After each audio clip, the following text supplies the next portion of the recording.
Hey guys, welcome to the weekly video. The story of this week is really the FIP World Championship and the qualifying game between the USA and Mexico. We're going to talk a little bit about the Mexico team and then the game they had against USA last Sunday at the National Polo Center. Let's get started. I always forget this part, but you should remember this part. The links to the stories are always in the description of the video. So if you want to go and read the full story, check the description. So, the FIP tournament is pitched at the 14-goal level and is designed to encourage the maximum participation of polo-playing countries. In order to level the playing field, its horses are pooled and assigned via a selection system. The task of balancing the horsepower falls to Felipe Viana. Assigned the horsemaster of this tournament, he filled the quota of horses from 11 different sources. As far as the Mexican team goes, their lineup is really a continuation of the Gracida Family Legacy. So we have Carlos Gracida Jr., or Carlitos, and Mariano Gracida, or Nano, both sons of the late and legendary Carlos Gracida. And then, of course, their cousins, sons of the great Roberto Gonzalez. We have Alejandro and Andres Gonzalez. Mexico has a long tradition of polo and polo players, said the player's uncle and coach, the iconic player Memo Gracida.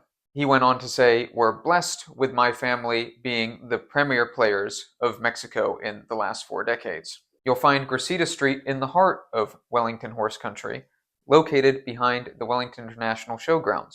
This location will remind some polo fans of the former location of La Herradura. Carlos and Memo were based out of this polo facility for many a season in Florida and epitomized high-goal polo from the late 70s through the 80s and 90s.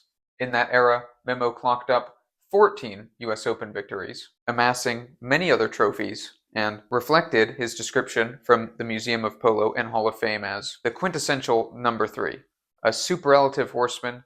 He was a 5-star general. Meanwhile, Carlos held a 10-goal handicap for 15 years and was unique in winning the American, Argentine, and British polo championships, a feat he accomplished 3 times. Big shoes to fill for the Mexican polo team in a sport that's widely recognized in their country. Memo said Mexican polo is one of the sports the country excels in. Mexico identifies very much with Mexican polo, thanks to my family. My uncles, my cousins, my nephews now. It's a nice feeling. So now we'll move on to the actual game last Sunday, which took place on a rather rain-drenched field at the National Polo Center. This was a qualifying game for the 13th FIP World Polo Championship, which the USA took home with a 6-4 defeat of Mexico. This was in large part due to the team picks from USA coach Tommy Biddle and some steadfast advice in a game he said wasn't our best game, but we pulled it out. We discussed the Mexican team made up of the Gracida family tree. Meanwhile, the USA team consisted of a mix of experience and upcoming talent. Tommy Biddle said, "We have 7 on the team and we tried everybody, but I wanted to go with 5, 4, 3, and 2. This was the best combination, I thought." Notably was 5-goaler Steve Krueger, who earned MVP. This coming off his runner-up placing in the US Open Polo Championship. To augment Steve, Tommy picked Cody Ellis on the basis of him playing alongside Steve in Houston. Quinn Evans was also a natural addition, having been a virtual member of Team BTA all winter. A surprise pick on the team? Jason Waits, a Jamaican-born polo player. He became a U.S. citizen in 2023 and was proud to be playing for his newly adopted country. Although Jason's been here much longer than that, and there's a lot more in the full story, which you can read about in the description, of the game itself, both teams were coming off a win against the Guatemalan polo team. It was an exercise in keeping calm and consistent on the USA team. And on the Mexican side of the game, Alejandro Gonzalez said, "We started off pretty well. Certainly did as the first to score in the opening chukker and adding another point in the second. As far as where it went wrong," he added, "the USA put up a good fight. We had a chance around the beginning of the second chukker to maybe go up by 1 or 2 goals, and we didn't.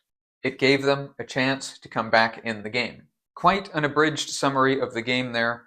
There were some rousing halftime words by Tommy Biddle, which you can read about in the full story, and just more detail in general. But it was a rainy day, quite the dogfight of a polo game. Nevertheless, the USA would triumph. So there you have it. That's the weekly video. The links to those stories in the description. Links to our website in the description. Everything else you need, it's in the description. So subscribe. We'll be back next week. And thank you very much for watching. Goodbye.